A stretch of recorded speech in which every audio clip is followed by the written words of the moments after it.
ప్రార్థించుదాం.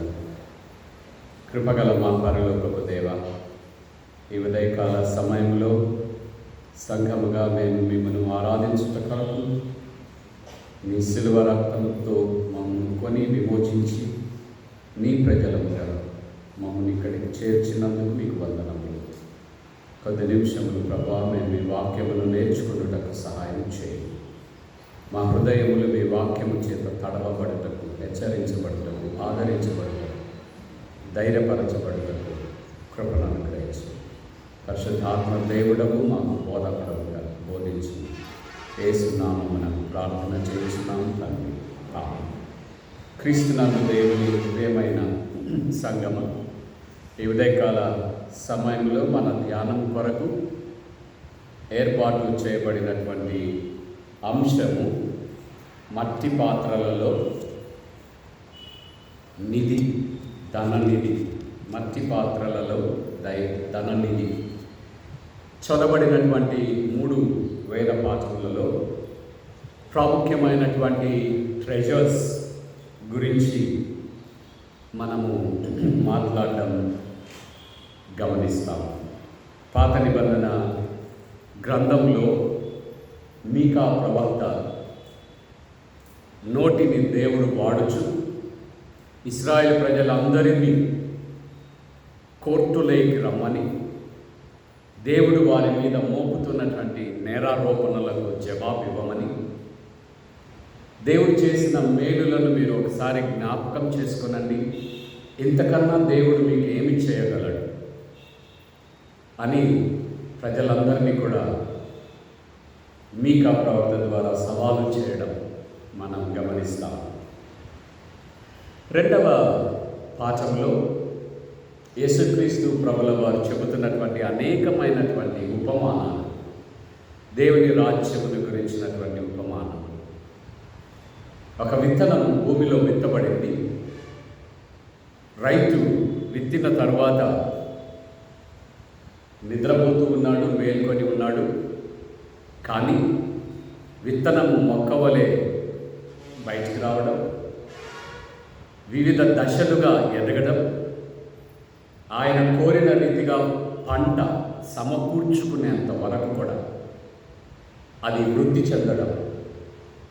ఆ వృద్ధి చెందడంలో వ్యవసాయకుడి శ్రమ, వ్యవసాయకుడి శ్రమకు బయటగా దేవుని దైవ చర్యలు, ఆ మొక్క ఫలము ఫలించే రీతిగా దేవుడు తన కార్యములను ప్లస్ వ్యవసాయకుడు తన శ్రమను, రెండింటి ఫలితము దానాకారాన్ని నింపుకోవడం.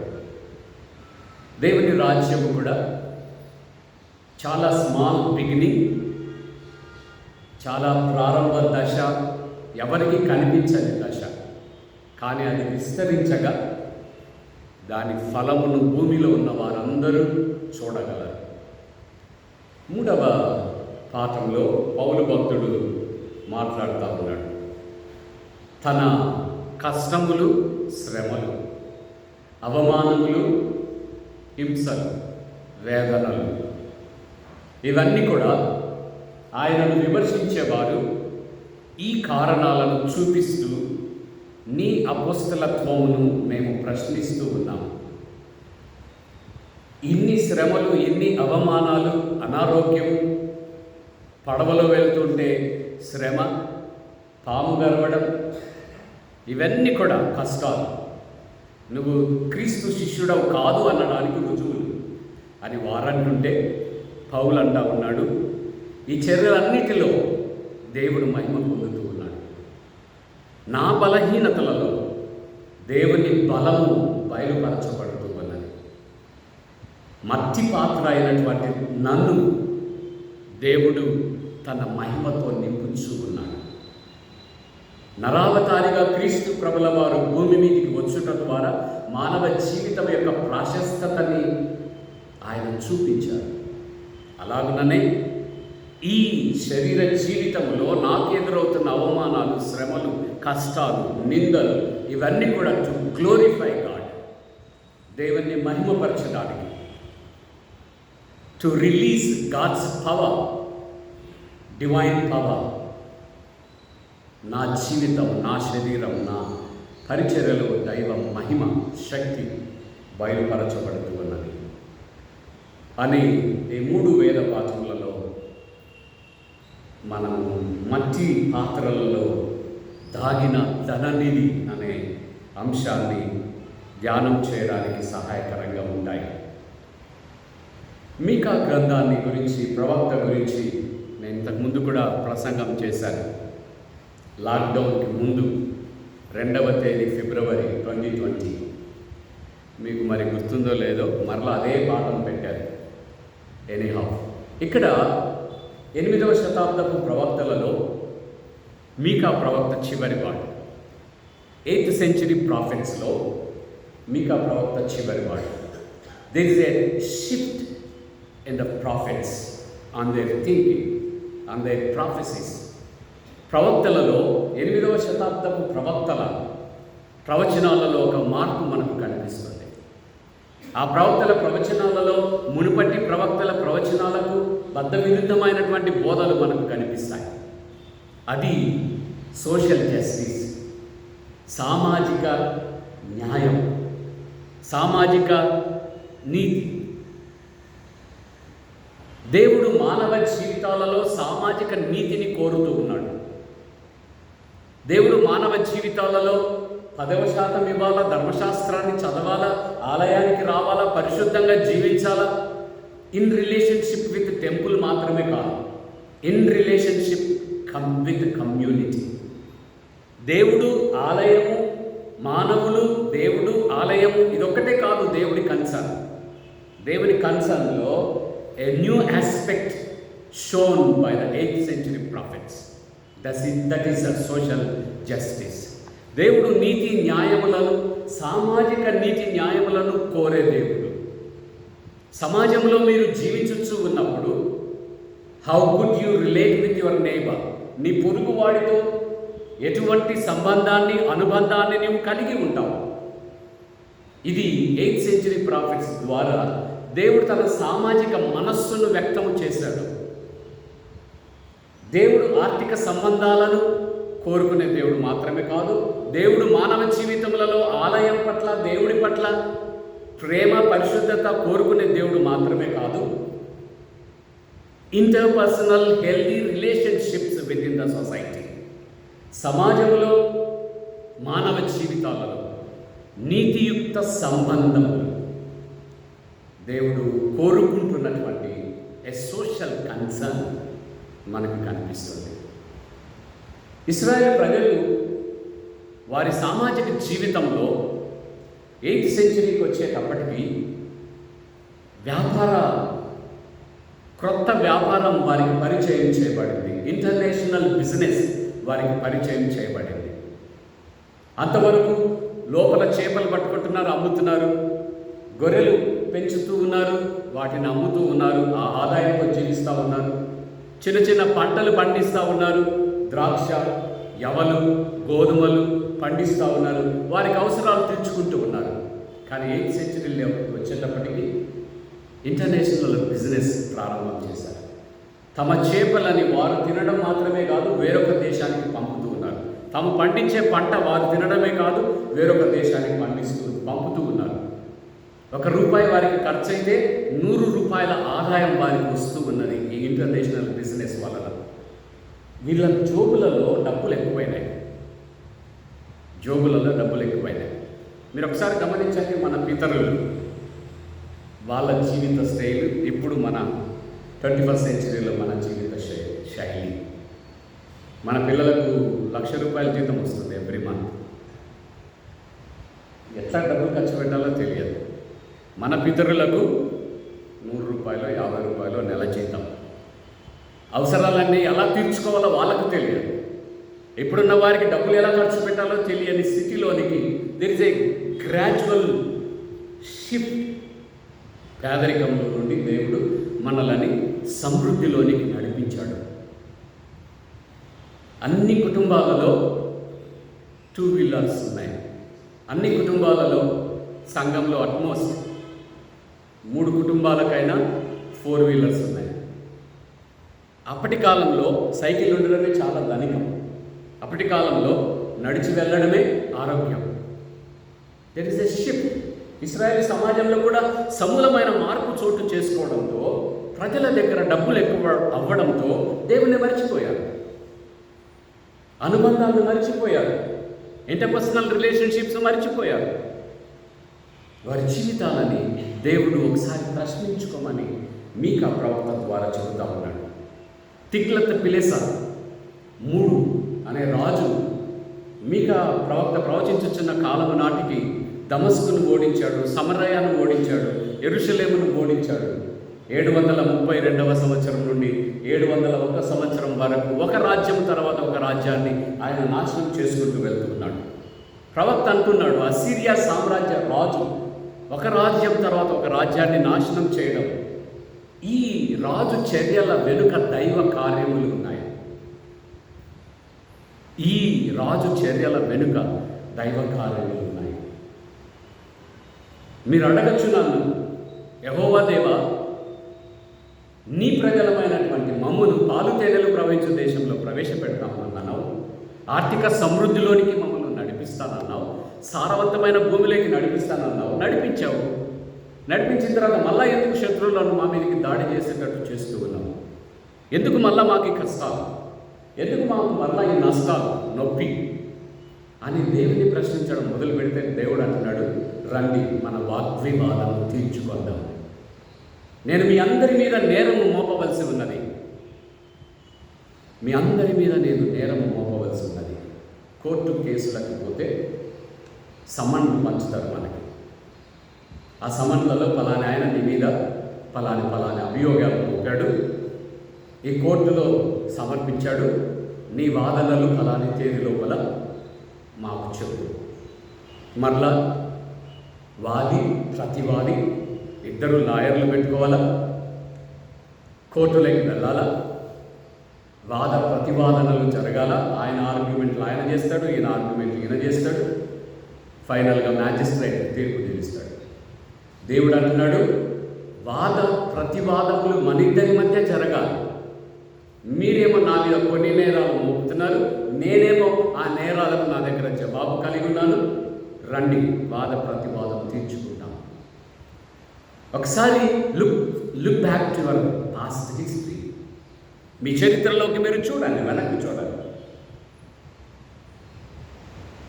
దేవుడు చేసిన ఆశ్చర్య కార్యాలని 1, 2, 3, 4, 5, 6 ఇంకా మీకు నంబరే గుర్తురాదు, అన్ని దైవ రక్షణ చర్యలను మీ పట్ల చేశాను. మరి ఏ ప్రజల పట్ల కూడా నేను ఇలాంటి చర్యలు చేయలేదు. అయినా కూడా మీలో అసంతృప్తి పెరుగుతూనే ఉన్నది. మా మమ్మీ చిన్నప్పుడు ఒక సామెత చెప్పేది, కుంటివాడిని ఎక్కడ దింపినా మోస్తూ వాడు అసంతృప్తిని వ్యక్తం చేస్తాడు. కుంటి వాడిని భుజాలు వేసుకొని, సార్ నన్ను ఇక్కడ ఆటికి తీసుకెళ్ళండి అన్నాడు అనుకోండి, నేను మోసుకొని వెళ్ళి ఆడ దించితే ఈడగా సార్ ఇంకో రోజు దూరం తీసుకుపోసారు అంటాడు. వాడిని అలా మనల్ని అసంతృప్తిని వ్యక్తం చేస్తూనే ఉంటాడు. ఇశ్రాయేలు ప్రజలారా, మీ జీవితాలలో ఎక్కడ తృప్తి నాకు కనపడడం లేదు. దేవా, ఇన్ని కార్యాలు చేశావు, ఇట్స్ ఎనఫ్, మాకు చాలు, నిన్ను స్తుతిస్తున్నాము, నిన్ను ఆరాధిస్తున్నామని చెప్పరే. ఎక్కడి వరకు నేను మీకు సహాయం చేయగలను? Accusation and condemnation of Israel. దేవుడు ఇశ్రాయేల్ ప్రజల మీద మోపుతున్నటువంటి నేరం అంటే ఏంటంటే, మీరు నన్ను తృణీకరించారు, నా అధికారం నుండి మీరు దూరంగా వెళ్ళిపోయారు, నేను చేసిన చర్యలను మీరు మరిచిపోయారు. బానిసత్వములో ఉంటే మిమ్మల్ని విమోచించలేదా? మోషే, అహరోను, మిర్యాము నాయకులను నేను ఎన్నుకొని మీకు విమోచనను అనుగ్రహించలేదా? నెబుకద్నెజర్ రాజు బబులోను చెరకు మిమ్మల్ని తీసుకొని వెళితే మిమ్మల్ని నేను విమోచించలేదా? ఎన్ని చర్యలను మీ మధ్య నేను చేశాను. ఈ ప్రవక్తకి ఇవ్వబడినటువంటి పేరేంటంటే ద ప్రాఫిట్ ఆఫ్ డూమ్, నాశనాన్ని ప్రకటించే ప్రవక్త. ఈ నాశనాన్ని ప్రవచించే ప్రవక్త నోటిలో కొన్ని హోప్, నిరీక్షణ మాటలు కూడా మనకు కనిపిస్తాయి. దేవుడు అంటా ఉన్నాడు, ఇశ్రాయేలు ప్రజలారా వినండి, వినండి. నేను ఇక్కడ ప్రసంగం చెప్తా ఉంటే మీరు సెల్ ఫోన్ చూసుకుంటా ఉంటే చాలా కోపం వస్తుంది, దేవుడు కూడా కోపం వస్తుంది. నేను ఇన్ని మాటలు మాట్లాడుతుంటే నీ పనిలో నువ్వు వెళ్ళిపోతావు, నీ వ్యవసాయంలోకి నువ్వు వెళ్ళిపోతావు, నీ ఉద్యోగంలోకి నువ్వు వెళ్ళిపోతావు. హృదయం నిండా నా మీద కోపం, హృదయం నిండా నా మీద అసంతృప్తి, హృదయం నిండా నా మీద నేరారోపణలు. రా కూర్చో, వాగ్వివాదం చేద్దాం. Let us argue. నా స్టాండ్ పాయింట్ నేను చెప్తా, మీ స్టాండ్ పాయింట్ మీరు చెప్పండి. మీ అభిప్రాయాలు మీరు చెప్పండి, నా అభిప్రాయాలు నేను చెబుతాను. ఇశ్రాయేలు ప్రజలందరినీ కూడా దేవుడు మానవ తప్పిదాలను తెలియచేస్తా ఉన్నాడు. మానవ తప్పిదాలన్నింటినీ కూడా దేవుడు ఒకదాని తర్వాత ఒకదానిని చెబుతూ ఉన్నాడు.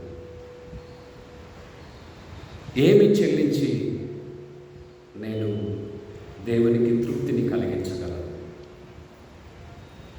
అని ప్రవక్త మాట్లాడుతూ ఉన్నాడు. దేవుడు అంటా ఉన్నాడు, ఏంటి నిజమైనటువంటి మతం? దేవునికి మనలను మనము సమర్పించుకొనడానికి ముందుగా మన పాపములను క్షమించమని ప్రభు సన్నిధిలో ఒప్పుకొనడం, మన ప్రవర్తన అంతటిలో దేవుని అధికారము కోరుకోవడం.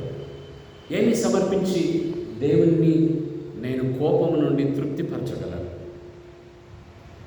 బలులను వేల కొలదిగా అర్పించగలనా? సముద్రములంత తైలమును నేను సమర్పించగలనా? నా ప్రథమ సంతానమును దేవుడికి సమర్పించగలనా? బయలుదేవతకు వారు మొదటి సంతానాన్ని బలి ఇచ్చే ప్రాక్టీస్ వారికి ఉన్నది. బయలుదేవత చేతులు క్రింద అగ్గిపెట్టి ఆ చేతులలో వారి ప్రథమ సంతానాన్ని పడుకోబెడితే కాలి చచ్చిపోతాడు. అప్పుడు మానవ పాపాలకు క్షమాపణ అన్నది వారి నమ్మకం. దానిని ప్రవక్త మాట్లాడుతూ ఉన్నాడు. ఇన్ని బలులు అర్పించడం, ఇంత దేవునికి సమర్పించడం, తైలం రెండింటికి వారు వినియోగించేవారు. అభిషేకించేట కొరకు దేవుడి సన్నిధిలో తైలమును తీసుకొని వచ్చి సువాసనగా దేవుడికి అర్పించడం. ఎన్ని చేసి నేను దేవుణ్ణి కోపాన్ని తగ్గించగలను? దేవుడు అంటా ఉన్నాడు, ట్రూ రిలీజన్ ఈజ్, నిజమైనటువంటి పశ్చాత్తాపం and internal conversion and a proper attitude of spirit. దేవుడు ఏమంటున్నాడంటే, నీ మనస్సులో పశ్చాత్తాపం, న్యాయముగా ప్రవర్తించడం, ఇంతింత డబ్బులు దేవుడికి చెల్లించి దేవునికి దూరంగా మీ హృదయాలు నిలుపుకొని నీ పొరుగువాన్ని ద్వేషిస్తూ. చాలా సందర్భాలు మీరు గమనించండి. బైబిల్ ఒక సంకల్లో ఉంటుంది, ఇంకొక వైపు పొరుగువాన్ని తిడుతూ ఉంటారు. దేవుడు ఉంటాడు, శత్రుత్వం ఉండదు. దేవుడు ఉంటాడు, పొరుగువాన్ని స్వీకరించే మనస్సు ఉండదు. దేవుడు ఏమంటున్నాడంటే, if you are right with God, automatically నీ పొరుగువాడితో కూడా నీవు ఆరోగ్యవంతమైన సంబంధాన్ని కలిగి ఉంటావు. నీ సంబంధం దేవుడితో ఆరోగ్యవంతమైనదైతే నీ పొరుగువాడితో కూడా దేవుని సంబంధం ఆరోగ్యవంతముగా ఆటోమేటిక్గా మారిపోతుంది. నీ పొరుగువాడితో నీ సంబంధం ఆరోగ్యవంతంగా లేదు అంటే నీ సంబంధం దేవుడితో సరిగా లేదన్నది మూలాంతం. గమనించమని. టు డూ జస్టిస్, నీతియుక్తముగా ప్రవర్తించడం, మేకింగ్ రైట్ జ్యుడిషియల్ డెసిషన్స్. మీకా ప్రవక్త పరిపాలన ఆయన ప్రవచించుచున్న కాలము నాటికి యాజకుడు కరప్షన్ అయిపోయింది, న్యాయాధిపతి కరప్ట్ అయిపోయినాడు, వ్యాపారస్తుడు కరప్ట్ అయిపోయినాడు, బిజినెస్ అన్ని చోట్ల కూడా కరప్షన్ అయిపోయింది. పాస్టర్ గారు ఎలా ప్రసంగాలు చెప్తాడంటే, మీకు సంతోషమైన మాటలు చెప్పే ప్రసంగాలు చెప్తే కానుకలు ఎక్కువ వేస్తారు. మీ కుటుంబ పేర్లు చెప్పి, అబ్బా ఎంత గొప్ప జనము, ఎంత గొప్ప ప్రజలు మీరు అని నేను మెచ్చుకుంటూ మీ ఇళ్లలో ప్రసంగాలు చెప్తే మీరు అంత డబ్బులు నాకు ఇస్తారు. పాస్టర్ అలా అయిపోయారు ఆ దినాల్లో. ఈ దినాల్లో కూడా ఉన్నారు లేదు అలా. దేవుని వాక్యము చెప్పరు, మీ కుటుంబాన్ని గురించి చెబుతారు. నాకు దేవుడు బయలుపరిచినాడు, మీ కుటుంబంలో ఈ ఆశీర్వాదం ఉంది, ఈ కష్టం ఉంది, చెప్పమన్నాడు అని వచ్చి చెప్తారు. అవి వాళ్ళ మాట చెప్తానే మీరు భయపడి కవర్ తీసి పెద్ద డబ్బులు పెట్టి ఇచ్చేస్తారు. ఓ ఫోటో తీసుకుంటారా అంటే మా దగ్గరికి వచ్చే అంటే 25,000 రూపాయలు పంపించి ఫోటో తీసుకుంటారు. ఇంట్లో నేను పోతే ఆ ఇంట్లో ఆ గోడకు కట్టి ఉంటారు. సునీల్ బాబుతో ఎప్పుడు తీసుకుంటారు ఆ photo. Making business out of religion ఈరోజు ప్రారంభమైంది అనుకుంటున్నాం, కానీ ఆ రోజులలోనే ఉన్నది. ప్రజలకు ఇష్టమైన ప్రసంగాలు చెప్పే యాజకుడు, ప్రజలకు ఇష్టమైన ప్రవచనాలు ప్రవచించే ప్రవక్త, ప్రజలని వ్యాపార వస్తువుగా చూచుచున్నటువంటి వ్యాపారస్తులు. A human relationship based on commodity relationships, మానవ సంబంధాలు వ్యాపార వస్తువులుగా చూడబడుతున్నటువంటి దినాలు. ఎక్కడ? యెహోవా దేవుని ఎరుగని ప్రజల మధ్య కాదు, యెహోవా దేవుని ఎరిగిన ప్రజల మధ్య. చేతిలో ఉన్నంత పాలిటిక్స్ బయట కూడా కనపడం మనకు కదా. దేవుడు మనసులో నొప్పిపడి అడుగుతూ ఉన్నాడు, ప్రజలారా రిపెంట్, నా వైపుకు రండి, నా వైపు చూడండి, నా మాటలని ఆలకించండి. పౌలు భక్తుడు మాట్లాడుతున్నటువంటి మాటలను మనం గమనించినప్పుడు ఆయన చెప్తున్నటువంటి మాట ఏంటంటే మినిస్ట్రీ అండ్ మొరాలిటీ. నా పరిచర్యలో నైతికత లేకపోతే నా పరిచర్య వ్యర్థం. అవినీతి గురించి నేను పెద్ద ప్రసంగాలు ఇక్కడ నిలబడి చెప్పచ్చు. నేను అవినీతి చేసేవాడినైతే, లంచము తీసుకునేవాడినైతే నా ప్రసంగాలు మియర్ వేస్ట్. పౌలు భక్తుడు చెబుతా ఉన్నాడు, దేనిని పాటిస్తానో దానిని నేను బోధిస్తాను. ఒక కథ విన్నాను చిన్నమ్మ. బుద్ధుడి దగ్గరికి వాళ్ళ తల్లి కుమారుని తీసుకొని వచ్చింది. సార్, వీడికి స్వీట్ అంటే చాలా ఇష్టం, అది తినద్దు అని చెప్పండి ఒకసారి. బుద్ధుడు వాళ్ళని చూసి, అమ్మ 3 రోజులు అయినాక రా అన్నాడు. ఆమె ఏం జవాబు చెప్పకుండా వెళ్ళిపోయింది. 3 రోజులు అయినాక చెప్పాడు, స్వీట్ తినద్దు నాన్న. ఈ మాట ముందే చెప్పిండొచ్చు కదా సార్ అన్నది వాళ్ళమ్మ. బుద్ధుడు అన్నాడు, నాకు కూడా స్వీట్ అంటే ఇష్టమమ్మా, నేను తింటా, వాళ్ళు తినద్దంటే ఎట్లా? ఈ 3 రోజులు తినలేదు, తినకూడదు అనుకున్నాను, ఇంకా వాడికి కూడా చెప్తున్నాను. పౌలు భక్తుడు చెబుతా ఉన్నాడు, నా బోధ అంతటికంటే నా సాక్ష్య జీవితం ప్రాముఖ్యమైనది. Instead of preaching volumes of messages, live accordingly the word of God. దేవుని వాక్యమును అనుసరిస్తూ నేను జీవించిన ఎడల my life will speaks volumes of messages. నా జీవన శైలి అనేకులకు క్రీస్తును ప్రకటించగలదు. బోధించేదంతా బోధ, చేసే పనులన్నీ చెడు పనులు. పౌలు భక్తుడు చెబుతా ఉన్నాడు. ఆయనని చాలామంది విమర్శించడం ప్రారంభం చేశారు. సేవకు వెళ్తున్నారు, ఇన్ని కష్టాలు నీకెందుకు? సముద్రంలో ఓడ పగిలిపోయింది ఎందుకు? తుఫానులో ఇరుక్కున్నారు ఎందుకు? బెత్తములతో దెబ్బలు తింటున్నారు ఎందుకు? పాము గరిసింది ఎందుకు? ఇన్ని కష్టాలు వచ్చే నీవు క్రీస్తు ప్రభుల వారి చేత పిలువబడిన శిష్యుడమని ఎలా చెప్పుకుంటావు? You are not a disciple. పౌలు భక్తుడు చెబుతా ఉన్నాడు, ఈ శ్రమలన్నీ కూడా నన్ను శుద్ధీకరణ కొరకే దేవుడు అంగీకరిస్తూ ఉన్నాడు. మానవ శరీరము యొక్క ప్రాధాన్యత యేసుక్రీస్తు ప్రభుల వారు నరావతారిగా భూమి మీదికి వచ్చుట ద్వారా బయలుపరచబడినది. పగిలిపోయే మట్టి పాత్రలే మానవ జీవితాలు, కానీ ఆ మట్టి పాత్రలోనికే దైవశక్తి దిగి వస్తుంది. పౌలు భక్తుడు చెబుతున్న మాటలు, మట్టి పాత్రలమే మనందరం కూడా. ఏదన్నా తగిలితే పగిలిపోయే మట్టి పాత్రలే. యట్ ఈ మట్టి పాత్రలలో డివైన్ పవర్ కెన్ డ్వెల్. దేవుని దైవశక్తి ఈ మట్టి పాత్రలలో వసించగలదు. నా ఈ శ్రమలలో నేను క్రీస్తు నరావతారములో ఉన్నటువంటి ప్రభావాన్ని అనుభవిస్తూ ఉన్నాను. యేసుక్రీస్తు ప్రభుల వారి నరావతారం మనకు ఎక్స్ప్లెయిన్ చేస్తున్నది ఏంటంటే, మానవ దేహం చాలా విలువైంది. గ్రీక్ ఫిలాసఫీ ఏం చెప్తుందంటే, human body is a stage of evil. సార్కికాన్ అంటారు గ్రీకులో. మానవ దేహము పాప నిలయం, మానవ దేహము చెడు నిలయం, మానవ దేహము చాలా జాగ్రత్తగా నువ్వు చూడవలసినటువంటి, పాపముగా చూడవలసినటువంటి దేహం.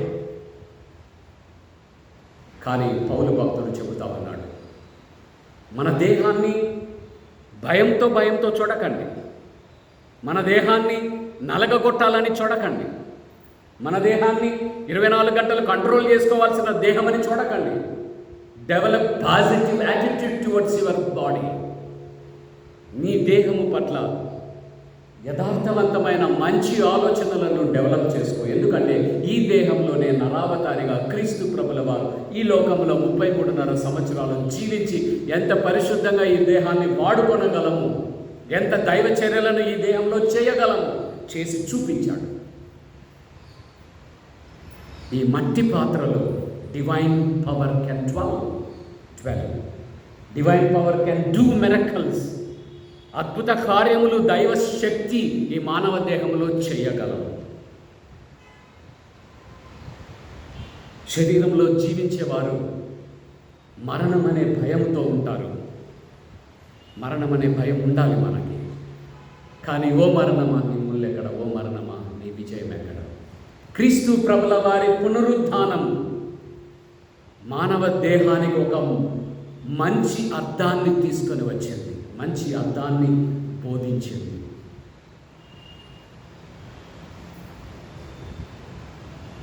శ్రమపడుట దైవ ప్రణాళికలో భాగం.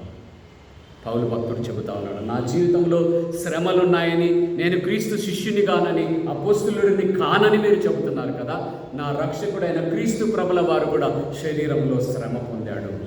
అలా శ్రమ పొందుట దైవ రక్షణ ప్రణాళికలో భాగం. మరణం పునరుత్థానం వైపు నడిపించును. మరణం అవసరమే, కానీ అది పునరుత్థానం వైపు నడిపిస్తుంది అనే సత్యాన్ని ఈ భాగంలో పౌలు భక్తుడు మాట్లాడుతున్నట్టుగా మనం చూస్తాం. చివరి పాఠంలో యేసుక్రీస్తు ప్రభుల వారు మాట్లాడుతున్నటువంటి ఉపమానం, విత్తనమును గురించినటువంటి ఉపమానం. మీకు ఆ అధ్యాయంలో 4వ అధ్యాయంలో యేసు ప్రభుల వారు చాలా ఉపమానములు చెప్పారు. దేవుని రాజ్యము గురించినటువంటి సంగతులను ఆయన అక్కడ బోధిస్తూ ఉన్నాడు.